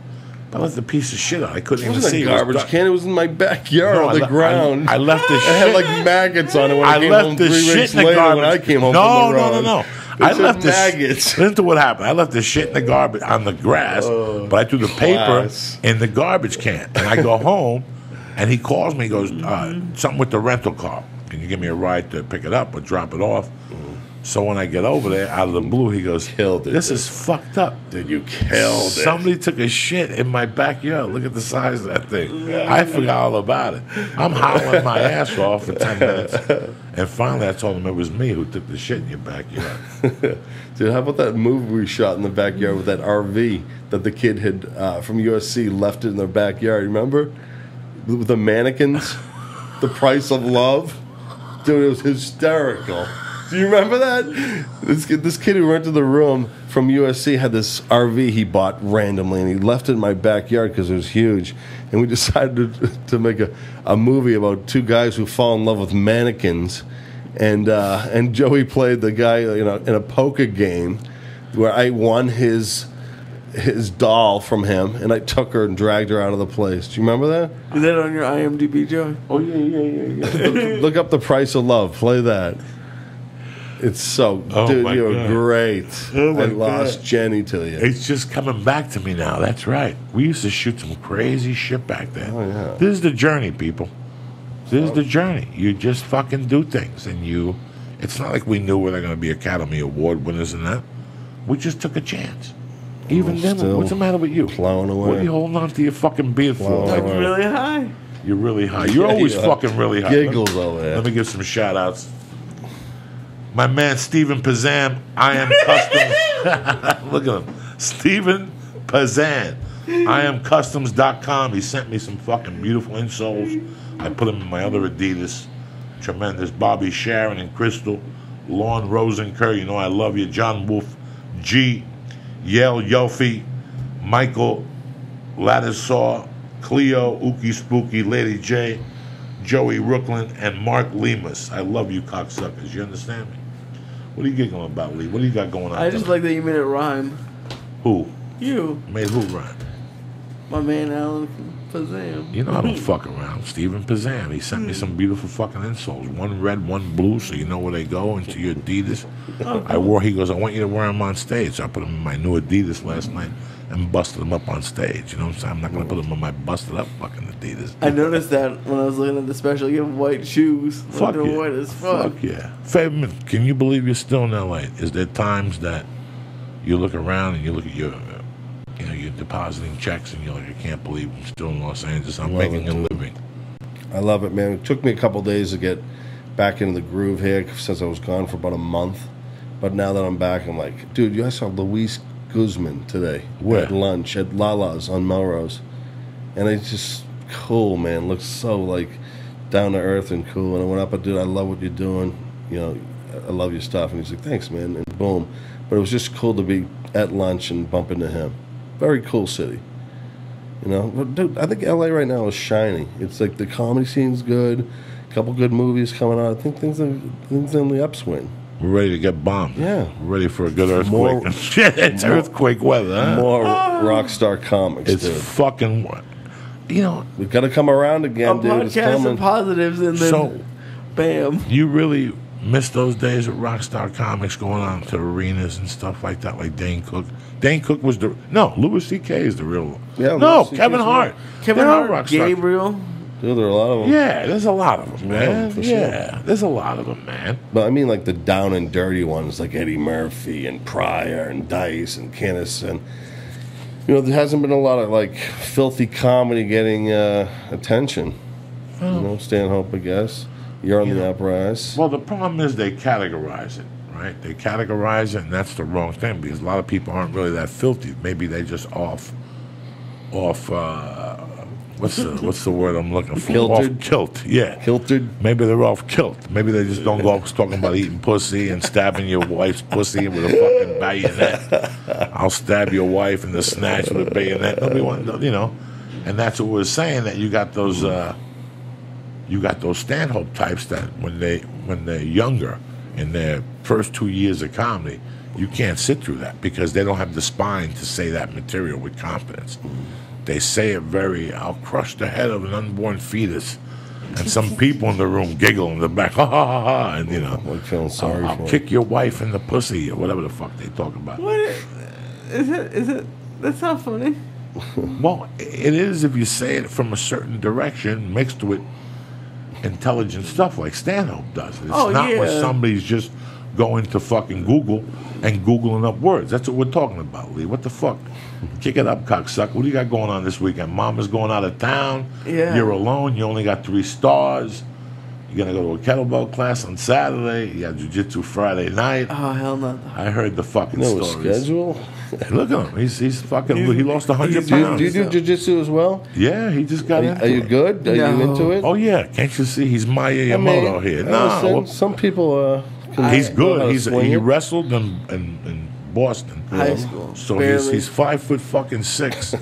He's like a fucking anchor. Nice. When He he, is steps like an on you, he's anchor. like an anchor. That should be his You're nickname, long. the anchor. You're long, and you're long in 200. I'm fucking long. He's an anchor. He's a little fucking. He's an anchor. He puts his knee on you, everything. You start seeing stars.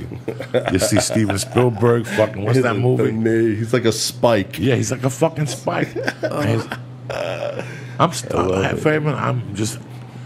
When I go love to- seeing you, man. when I go don't to see the- you enough. when I Remember go in to- Fairfax, you were there every day. Every fucking day tormenting you. Fucking. Everybody, Manny, I'm telling you. What's to eat? I go over there. You always had good food for me and shit. Oh, God, Joey. Sit in Jesus the Christ. backyard on a beautiful... We'd sit in the back. This is when the Beautiful medical days, marijuana man. first thing exploded. And I would go to the one pharmacy place that was trendy and go to your backyard and I'd bring edibles and we'd fucking get blasted. And just laugh, And man. just giggle. You never laughed so hard back then, dude. That's what comics do sometimes. You know, sometimes in the afternoon you get together and you talk shit. And I miss Westling. We went through a was lot great. of guys. We had a lot of clique. We had Ralphie, Westling. Who else? Rouse. I used to Rouse. Dooley's great. Is he still in Houston, Rouse? Rouse is... Yeah, he's in here. Katie. He's doing good. I talked to him recently. He's, writing. Still I saw funny him. I as saw him when shit. I was in Houston last you time. did? Yeah, he Oh, came cool. in. He came in. Was he partying or, What do you fucking think? He's the man of steel. He's the man of. They gave him new knees. He got a second lease on life, dog. And like, You dude, know. and hands too. And the hands. knuckles. There were some great comics we hung out with. A lot of people we ran into. Jeff Klinger, the other fucking Matouche. We had a lot of fucking. It was good so people fun around. back then, dude, because we're all just like doing it for the love of comedy. We used to hang out with Ralphie in that apartment. Yeah. We used to go to Ralphie's when he lived in a fucking 1440 right in the apartment there. It's just good to see you still doing. Where can people find your stuff, man? MikeFaveman.com, UltimateOutdoorCooking.com, and then Oh, shit. and then the punchline where ComedyHurts.com's coming. That hour special is done, and it's fantastic, dude. You gotta just see it. You'll love it. It's hilarious on so many levels, dude. All the guys from the Comedy Store are on it too. Barris is in it. Fraser Smith, Doing what? being the commentator, the host, the this for the MC, boxing the thing. punchline. Dude, you gotta I'm still watch. talking I'll about. drop I'm it. still talking about the fucking cooking. I love that you do. You this asked me cooking where you stuff. could find me, so I was like, I thought you would give me the cooking schedule at the fucking. No. It's the fucking cooking. Come on, guy. I would love to go to Fraser Smith cooking class. That'd be a good cooking That class. would be a good cooking. Listen, dog, this is entertainment to the fullest. If he was a chef and he cooked, you'd be fucking curtained. This guy's a savage. Dude, Trust me, bro. People. Road's been good to me, dude. What- Pays way more than comedy. Didn't bro. you do the 4th of July or whatever's? And they said, like, fucking, that was the hook, that Mike Flaverman's going to be there. Yeah. And people show up because they know the fucking meat's good. He don't show up with a lot of meat. These people. The they got- Jewish, we do all right. They got long pockets and short arms. Simone said that he Come invited. on, guy. He said that he invited him up to eat to do the podcast and eat, and then they were just gonna grill steaks, and then he just started making a marinade out of what Steve had in his cupboard. That's what he does. Oh, yeah. That's what Mikey Flavors does. I'll tear that up, dude. He knows as well as I know that You know, and I have this argument all the time. Listen, I'm Cuban. I wanted to be white growing up, so I ate all the fucking staples. There's nothing more that I love more than a hamburger. But the last couple of years living out here, they're getting worse. Good. And worse and No worse. one can touch and my I tolerate burgers. them. I don't want to go to Unami Burger. Once I got to pay $12, $15 for a fucking hamburger, that's not what it's about, guys. So I don't want to walk in. I don't care if they got tater tots. The burger's this fucking small. Some fucking Japanese meat, people bowing. That's not what it's about. I want fucking regular people. That's it. Last week, I went to the fucking... That's what Kobe beef is. Oh, Kobe beef. People bowing. Yeah, whatever the fuck it is. I went to the place and I got a cheeseburger deluxe. I ate 2 of the French fries, guys. I took the lettuce off. I left the onions on, the cheese, and the tomato. Yeah. And I put a little ketchup on that motherfucker. And I bit into that burger, and there was still a little pink meat in the middle. I mean, the juice from the hamburger blew up. Oh, I love and that. it went on my fucking fingers. Yeah. I had to get a napkin. Down I thought it was going to the wrist. fuck up my shirt. That's a hamburger. So I knew I was correct. That I had lost a full patois, even of the hamburger they've lost out here. That Five Guys and all that shit. Those are novelty burgers. I'm talking about a fucking American burger with steak fries. Yeah. That's the way you show up with a burger. These fucking French guys all got AIDS, these little skinny fries. And they try to dope them up with garlic and Parmesan cheese. That's not what the fucking French fries are about, guy. We're missing the fucking point. We're missing the point, you know? Meaty. I just want some good fries that's cooked in this fucking oil that just tastes good. And you dry them for a little while. Do you like cooking, Joey? I don't know if I've ever talked to you about that. Do you like it? Any passion at all? In another life, Mike Faverman, I'm sorry to mess up your last name. In another life, I would have been a fucking great chef. I don't like touching meat. I get faint Faint. at any time from cutting myself. So a knife is the last thing I want to fuck with in my life. Right. I don't want a knife close to me, but if you chop it up, I'm the type of guy that I like putting stuff together. I went to Rudy's last week and I had the shrimp and garlic. Delicious. You know, it was perfect. It was perfect. You go anywhere else and you could taste the fucking mixture. You could taste that this was recipe. You know, I had the chicken piccata there that night. Delicious, thin sliced, nice. Nice, yeah. With Like class. a fucking professional. Class. You know, a lot of people go to these places, they give you the whole chicken cutlet with the fat on it, you know. So I'm the type of guy, with the little string. I want to bite into a chicken cutlet and taste its fucking thigh muscle. Essence. Yeah, get the fuck out of here. It's a That's why I like your shit, because you marinate everything. It's sadistic to eat the skin of this animal. But I believe in marinating and preparing. I get fucking furious at my wife when I go throw a hamburger around and I bite into it and it tastes like meat. What happened? I got no fucking garlic salt. We broke? Yeah, what happened? going No on? garlic salt. What broke? It's garlic powder, onion salt, fucking pepper, a little fucking sea salt. Flakes. You spray that motherfucker, put a little butter on that grill, and you pop that fucking burger in there. You don't even need the bread and the fucking cheese. I mean, it's a flavor bag. Yeah. It's a fucking beautiful It's over. thing. You gotta prepare that fucking meat. But if you don't prepare that meat, it's gonna be like every other fucking cheeseburger in town. Like Just your a piece of manliness. fucking meat. That's it. Well, we're gonna give you an 1/16 of a pound. If it tastes like a fucking Swami's asshole, Throw it on the grill. I don't give a fuck if you give me a half a pound. You know what I'm saying? Yeah. I want a quarter pound of flavor. Figure that out, you fuck. That's what I want, a quarter pound of fucking flavor. Yeah. I want to leave here and go, Bursting with flavor. God damn, that was a good fucking cheeseburger. If I didn't have heart tissue problems and shit, I'd be back in there eating fucking 14 more. I don't give a fuck anymore. I don't know. Fucking you. Can you kid. make a good burger? You kill it? Dude, Worcester sauce, ketchup, barbecue sauce, fresh chopped garlic, salt, pepper. Come on, man. Throw that in there. Olive oil. Really? That's how you make a good burger? Dude, give it the juices it needs. So where do you put this stuff in? Dude, the you mix? put raw burger in a big plate, right? Right. And you put some barbecue sauce, good barbecue sauce, maybe sweet, a little bit of olive oil, because, juice, freshly chopped garlic, all right? And then, what was I talking about? Your burger recipe. Okay, the burger, Worcester sauce, maybe a little bit of ketchup, teriyaki, just a tad, maybe pineapple juice, and then maybe blue cheese crumbles. and you make it, by hand. by hand. You Every smear single that one of motherfucker them. in there. Dude, I put together, Stop it. Stop like it. 500 burgers in like 30 minutes or something like that. You just kick it out.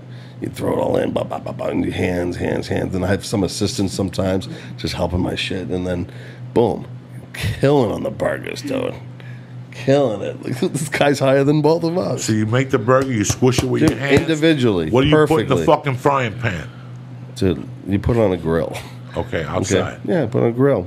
Move it once, 15 minutes on one side, maybe 15 on the other. Do you want a little medium rare? So you want it. And then when you pull it off, a little barbecue sauce on that, on a bun, boom, you're done. No one's going to touch What's it. I don't like? I don't want no barbecue. Okay, sauce. then you don't put it on. What is it with the barbecue sauce? What do you like? Tell me what you like. I gotta tell you something. I'm in awe when people tell me recipes. I'm very in awe because it's like comedy. Joey, how'd you do that on stage? Chefs have secret. A little bit of mustard. Yeah, You don't taste that in my fucking cheeseburger. You're a fucking asshole. You're like, oh my god, I did, but I would have put mustard in the whatever the Right. fuck. Very interesting. When I was young, I used to make chicken a la coco. Chicken on a coco? That was a recipe I invented. It was like hot sauce, butter, on chicken cutlet. I fry them with onions and garlic. It was fucking Perfect. whatever. Hey. I didn't know what the fuck. But did I you was enjoy doing. doing it? Did you enjoy like prepping it, putting it all together? It's like expediting several things to all come to a perfect end. Yes, I can't lie to you. I love making spaghetti and clam sauce. Yeah. I love to learn how to make a good fucking meatloaf. I know how to make. Right now, I tell you what, I can make a nice mashed potatoes. I know how to make Old a nice, school. a little mayonnaise, a little fucking butter, salt and pepper, maybe a dab of sour cream. You squish it. You know what I like in mashed potatoes? I like a little fucking red potatoes, and you leave the skin. And you Yeah, chop a little like the fucking skin, red yeah. onion in that motherfucker. Stop it, Lee. Right in your mashed potatoes. And you know what? Don't touch it. You only live once. If you show up with margarine, I'll stab you in the fucking kidney. Put that butter in that fucking mashed potato and whip that motherfucker up. That's mashed potatoes. But, you can only eat like a half a cup and make it work for you. Look at you. Yeah, when I was a kid, I ate All a whole grown fucking up. tray of mashed potatoes, guys. Oh, those are the I could eat a best. tray of mashed potatoes back in my day. I don't give a fuck. Put a little steak in it. Steak and mashed potatoes or Yeah. next to it, you fuck. Dude, I made mashed potatoes for restaurants that had $30 to $40 a plate. So it had to be pristine and perfect, and I loved making them. It's nothing like making a good mashed potato. Can you make a good mashed potato? Nope. That's amazingly. But It's sad. it's we should teach you right now. I should know.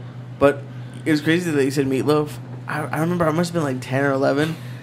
I had like this kid cookbook, and I made meatloaf for my entire family. Yeah. Did you ever like cook for your mom or anything?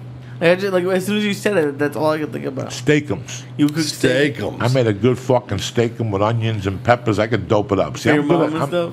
Yeah. Yeah, my mom was still alive, but she wouldn't eat a fucking steakum if you paid her $20. She didn't even know I was eating. I was eating behind her back. She would call those scab meat. She goes, look at them, they're It's like frozen. rat It's like a meat. fucking scab that Oh, people it's put on their knees. And, looks it was like a disgusting. human scar. It was fucking disgusting. It was disgusting, that scab meat. It looked like a piece of meat Because from there's steak and cheese. from a person's phenomenal. thigh. My dad Yeah, loves it did. steakums. Oh, Thigh steakums meat. with American cheese, cook up some onions and Like, butter. it's so oily. With some fucking with a bun, nobody So, knows yeah. unless you're a fucking taste test, whatever. steak. Steak. And now, how do you make a good steak? On a let's say at a frying pan in your home. Which meat? Pick the meat. Every meat's different, man. You flavor it differently. The fatty content, dude. My ribeye kills. I always close with my ribeye if I do a evening of recipes. You know what I mean? Because it's the fattiest and most juicy and delicious meat out of all of them. So you always like close with a ribeye. I usually do something like a New York strip, some black and blue fillets.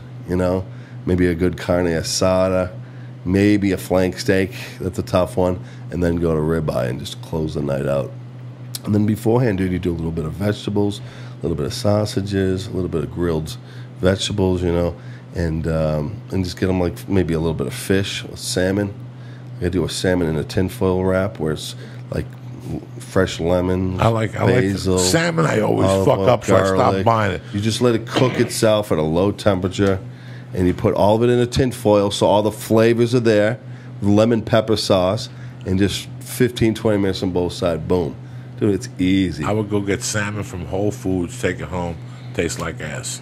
Every fucking thing I put on it, the glaze, this, that. Glaze. It tastes like ass, so I just stop. So, you like a steak, though. What's your favorite steak? like a New York cut or something. New York with a nice strip. baked potato. Yeah. With aluminum foil with some butter and sour cream, some chives in that motherfucker. Oh, yeah. A nice lettuce and maybe cucumber salad. The cucumber sliced very, very thin. Yeah. Vinegar and oil with some heavy fucking pepper. A little dash of sea salt. That's a nice salad right there. What's better, dry aged or wet aged for a steak? Because like sometimes the restaurants will say like dry aged or wet aged, and I don't know. It just depends on what you like. It's just a different texture, a different cooking technique. It's Julia! all the Julia. Dude, that was a classic week, wasn't it? That was what was it? Bullock? Lubbock. Lubbock. And this waitress had the biggest tits you ever saw. Even the dad was checking them out. in public. That's how she had to be 19 or She's 20. just stacked. And she and had knew the it. biggest tits, and she was the waitress and the door girl, and the mom and dad. And worked door there. girl. And fry later sometimes. And every time somebody wanted a beer, I would yell from the stage, Julia. We were fucking. She would come out with those gigantic. And I never hit on her. I mean, it was a shame. She's the daughter. She was a daughter. She was very sweet.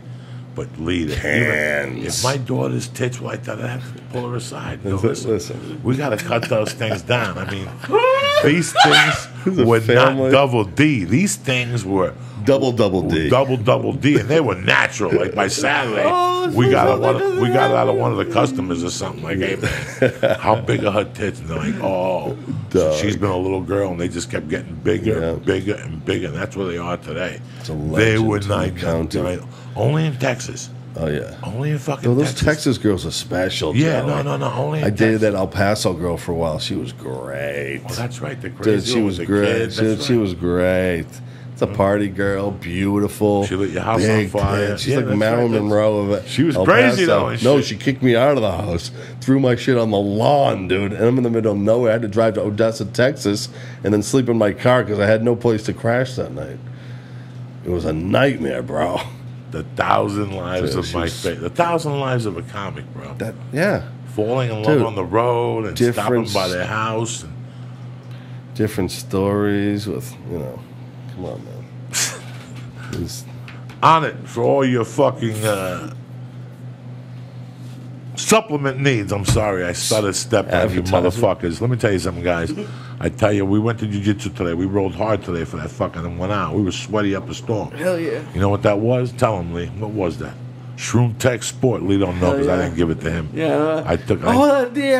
We went, but you didn't give it.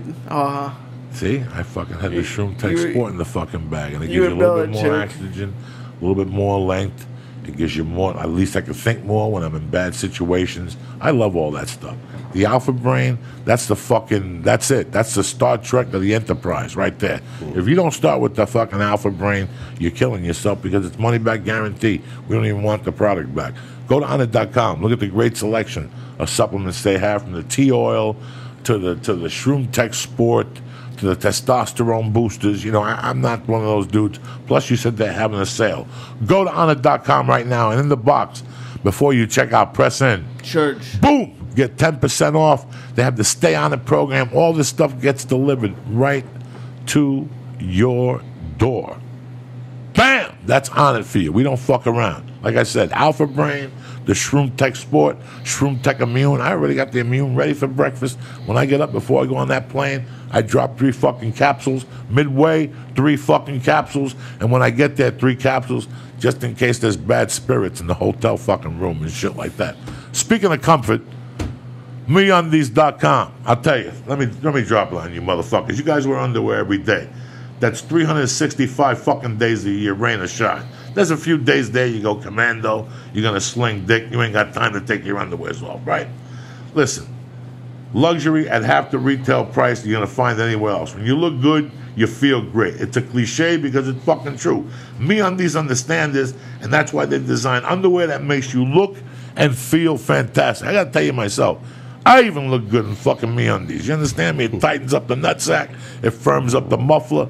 I ever decide to switch governments, I just put MeUndies on and walk around Santa Monica. I'll get a date between 10 minutes with some sandals and a wig on. You ain't stopping Uncle Joey, cocksuckers. What I'm trying to say is MeUndies is a great pair of underwears. They make them for men and women. MeUndies is made from modal, a fabric that's twice as soft as cotton. That's twice as soft as whatever the fuck you're wearing right now. MeUndies has tons of colors, tons of styles, and the only place to get matching pairs and women. So let's say you're one of these Harvey homos, you want to dress up with your girlfriend and jump up and down. Boom! MeUndies could help you out. They even release a new fucking design every month. Me, I'm a camouflage type of motherfucker. Plus, we all know that we're paying for shipping sucks. So I'll tell you what we're gonna do. MeUndies has removed that from the equation.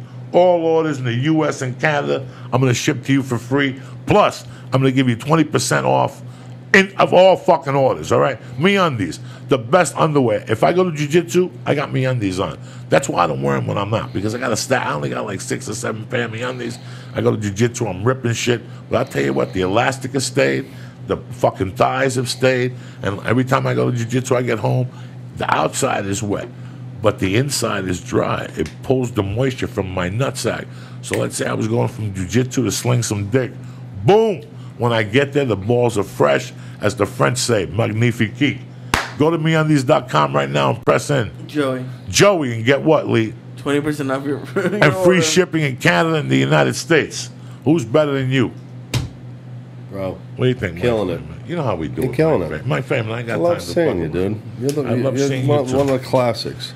You are. So are you, Mike Flame. I learned a lot from you doing comedy. Dude, we're having fun still, man. I'm loving it out there. The month was it was exhausting, but fruitful. You know what I'm saying? You know, I see you out there still, and it brings pleasure because you and I both know a lot of people have left. Oh, it's you tough, know, man. before we were talking about our friend Mike Rickett. We weren't making fun of him. Mike Rickett's a fucked up trying dude. stuff until, but he left. You know, and the whole thing about the church, we stuck it out. You got to fucking stick it out. You're here. You already got 10 years invested. There's going to be highs and there's going to be lows. But if you're going to go through that low right before you hit that high, but you're going to leave. You're going to knock the girl up and tell me some story how it's better if we live back there. Guess what? You're a comic. You're always going to be a comic. Mm-hmm. Once you leave this area, you leave here fucking brutal. It's brutal for you. Yeah, some people make an understanding, but within 3 or 4 years, you see them coming back to you. They'll tell you how they got divorced or something. Because it's fucking tough. Once you're a jet, you're always a fucking jet. Lee, how you doing? You all right, cocksucker? I'm great, buddy. All right, thank you very much. We'll be back. I want to thank Mike Faverman. What's the website they go to, brother? I'm sorry. MikeFaverman.com or UltimateOutdoorCooking.com. That's what I'm talking about here. And you, Guguch, everything all right in your world? Everything's great. We got new morning joint shirts and new church shirts, JoeyDiaz.net. People have been busting my balls. Toledo this weekend, Tuesday the 6th, 7:30. Love that club, dude. This is not happening at the, what's the name of it? At the Cheetah. The Cheetah in Hollywood. The code to come see me, the show is S2. Also next week, the week after, Minneapolis at the House of Comedy. All right? Stay black.